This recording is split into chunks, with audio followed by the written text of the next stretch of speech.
Howdy folks, it's Meandering Mike, Man Q Menace after minute down the window down here. This is the fourth video in my 2023 Charles S. Roberts Award videos. There will be a fifth. I will be covering the Game of the Year coverage in the last video that'll come out right before the voting closes, which is on May 13th, so don't miss out if you haven't voted. Make sure you do that. Now, I covering this time a mode award. We did hypothetical last time, and I'm covering solitaire this time. Wanted to do more area period awards, but I just didn't have time to cover entire categories. And originally I thought I wanted to cover entire categories at once to make sure I covered everything fairly. Just don't have time for that. So I am covering two titles from two different categories. These are lesser known publishers, lesser known titles. I figure that's fine. It's not not that any of my stuff would sway the voting anyway. And certainly not my intention is to expose people to the knowledge to the different games that are out there and try to help give more exposure and coverage to the awards as a whole. So I did do one game in the gunpowder and industrial category, and that was El Gran Capitan. That's from Europa Simulazioni. Nicholas Contardi is the designer on that. Also did an unboxing on a game in the political, social, and economic category. This is a diplomacy game called Sleepwalkers. It's from Dr. Richter Conflict Simulation. The designer is Dr. Benjamin Richter. So those unboxings are out there on my channel in my playlist for the 2023 Charles S. Roberts Awards nominees. I will not cover those whole topics here today. So besides covering the Mode Award for Solitaire, I also want to talk about some of the issues or controversy that I've mentioned about certain categories having too few or too many. So I want to address that head on, and I want to let you know that again, I'm not bashing the awards. I'm not trying to attack the board members, the nominating committee, or whatnot. I just think there's some flaws in the process that could and should be addressed, and so I'll go ahead and I'll mention specifics and talk about that and make some proposals and all that, and hopefully in the future the board might take that into consideration. But it's something that I wanted to address. So first, let's go ahead and move on with our coverage.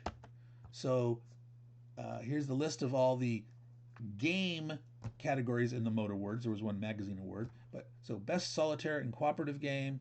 We're looking at coverage. There are 4 nominees in that category. The first one that I did an unboxing was Global War. This is from White Dog Games. The designer is Arbin Madison. There's a co-design credit for Wes Ernie. This is World War II, a worldwide 1939 to 1945, so it includes the European front and the Pacific front. Okay. The next is A Glorious Chance. This is the War of 1812 on Lake Ontario. It is by designer Gina Willis, and it is from Legion War Games. Next up is, I actually I missed one. Wanted to have 2. The next one is Halls of Hegra. This is from Tom Pett Games, not Trumpet Games, but Tom Pett Games, and the designer is Petter Schonka Olsen, if I remember correctly. Yes, I believe I've got that. So this is set in Norway at the time of the German invasion, and Norwegian volunteers are trying to prepare for a German attack, and they're taking over an old mountain fortress and trying to prepare for the onslaught. And the last one in this category, not least, but alphabetically last, is Vive l'Empereur. This is also in the Napoleonic category, so I covered that. And this is by designer Herman Luttman. It was originally put out by White Dog Games, but had to be rehomed. So it came out in the 2023 year. The fact that there's two editions, it's really the same game, just with changes in artwork being required due to having to home it. So that is the solitaire / co-op game category there, those mode awards. So what's next? So like I said, there's some issues and controversies about this. The fact that the goal, according to the charter of the CSR awards, is that they normally have 5 nominees per game category. Now, it could have been some other number, but that's sort of written into the charter right now, is that's what they try to do. They try to get 5 and have a nominating process to select those 5. Now, turns out we have a total, if we look at them, there was 8 era or period awards for games. Of the 8 mode awards, 7 of them for games, 1 of them was magazine, and then there was 4 capstone awards, 2 of them were for games, 2 of them were for designers. So of those 17 awards, there was a lot of unders and overs where there was not exactly 5 nominees presented. There was either, in the first one, the period award, there was 3 under, 5 over 5, and only 2 at 5. In the mode awards, they fared a little better. They had 5 at their stated goal of 5 nominees per, 2 were under and 1 were over. And of the 2 game awards in the capstone category, 1 had under 5 nominees and 1 had over 5. Some of these, besides the overs, were 6 or 7, and some of the unders were 3 or 4. We can see here that only 6 and 7, just barely over a third, met their goal, and so 11 out of 17 did not have the desired 5. This doesn't really seem good to me. This indicates that there's a flaw in the process, and I'm gonna talk about it again. I'm not trying to attack or undermine the awards or the board or the nominating committee. Don't want them to feel underappreciated. I do appreciate what they do. I just think that this could be tighter and that this process should be looked at and tightened up. So what do we do about it? So how do we eliminate the over 5? When you have more than 5 that end up on the vote. Now, to me, it's very simple. It's just a simple rule. When the nominating committee has taken all those nominations and they're voting amongst themselves to get the final 5 that everyone else is going to vote on, okay, what they were doing was, if you have a tie for last place, they included them all. Now, I don't think this should be done. Maybe for the game of the year category, I could see there being an exception, and if they want to do that, that should be written into the charter. But the very simple way is, if you vote and you have ties to the last place, you bank everyone that wasn't in last place. That's it. And then you take the remaining guys that tied and you revote. Okay? It's that simple. You're going to get down to 5. All the ones that had enough votes to get 4th place or better, they're in, and those that all tied for last place, you revote amongst them. So those people that voted for the 1 through 4, they get to vote again, but you just vote amongst the last place. And that's it. You will solve your problem. You will have no overages. And again, unless you want to, if you want to allow for 6 or more, you should write it into the charter. And I could see maybe wanting to do that for game of the year. Maybe you have some criteria that if it ties, but it has at least a certain number of votes or some percent or something, that maybe you allow some exceptions. But it should be part of the charter. It should be baked into the process and makes sense. So that would eliminate all those overs. Okay. How do you eliminate the under 5? Okay. I'm going to propose a couple of different things here. The first thing that you do if you don't get 5, well, the first thing to examine is, in the voting process, did we have 5 or more to start with? If you have 5 or more to start with, and the nominating committee only voted for less than 5 of them, you don't stop there. Because what happens if you had 10 nominees for a category and all the nominating committee voted for the same game? You wouldn't say, oh, there's only 1 in this category and it wins. No, then they would not be a nominating committee. They would end up having selected, and we wouldn't get to vote. So you don't stop. If you had 5 or more and you do your first round of voting, and let's say only 2 or 3 get votes, you bank those, they're in, And then everybody on the nominating votes again now, ignoring those, on what's left. Therefore, if you started with 5 or more, you will always get to 5. So that's sort of a complement to that eliminating the extra when you have ties at the end. And this is like, well, we had enough. Everyone piled on one side. You just continue the voting. If you don't have 5 or more in your category, you don't vote yet. The first thing that you do is you renew your search to see if there's other things that are qualified for this category. You say, hey, board members, or you tap other experts in the field or something. Hey, do you guys know of games that meet this criteria? Can you suggest more? And you go out and you look for more to see, is there more?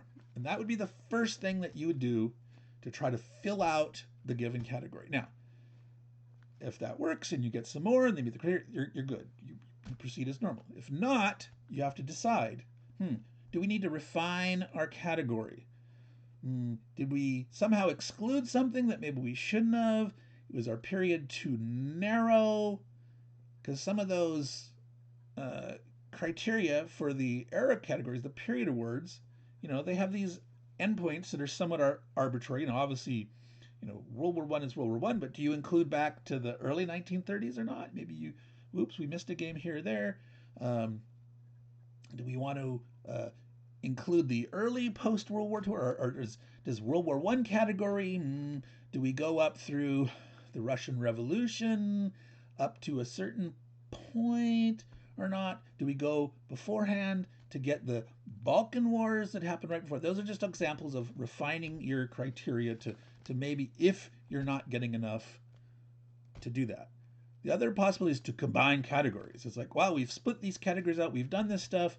Maybe we need to, take some things that's in the gunpowder industrial and throw it into Civil War. Civil War did not have enough. Oh, no, my goodness.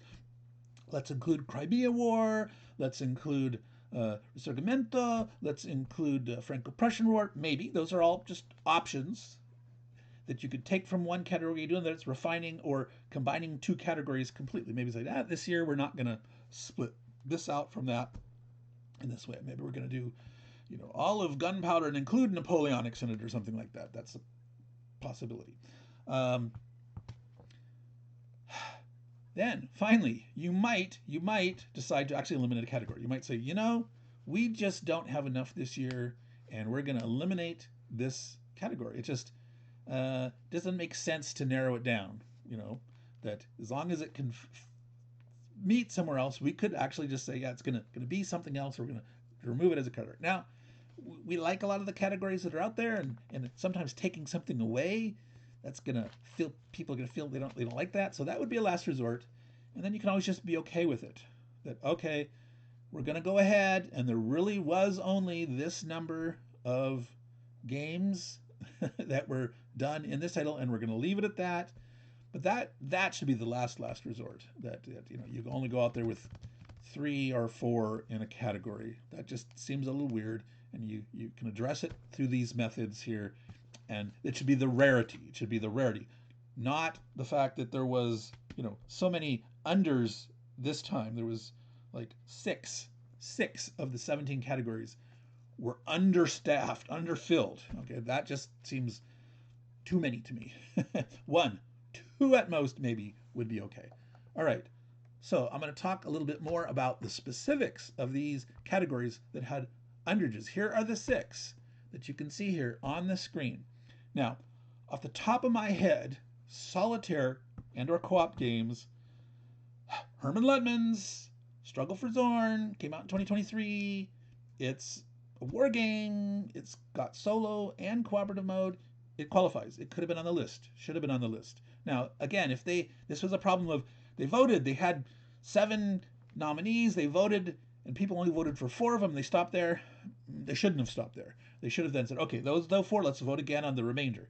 If it's not that case, they should have gone out and searched for more, and they easily could have found that game and another game, Stalingrad Advance to the Volga from Revolution Games, and Take Aim Designs, popular designer, good game, popular game, sold a lot.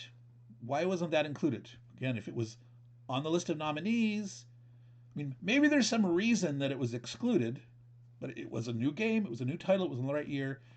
Maybe they should say, and if it was missed, why? And it shouldn't just be because, yeah, it shouldn't have been from that selection. It should have been found. It should have been on the list. Okay, whether it might not have made the cut. Struggle for Soren could. There's no guarantee that you're get in there. But if there's five there, no one can say, well, why didn't you include me? Because you stopped, because you don't like me, or whatever reason, right?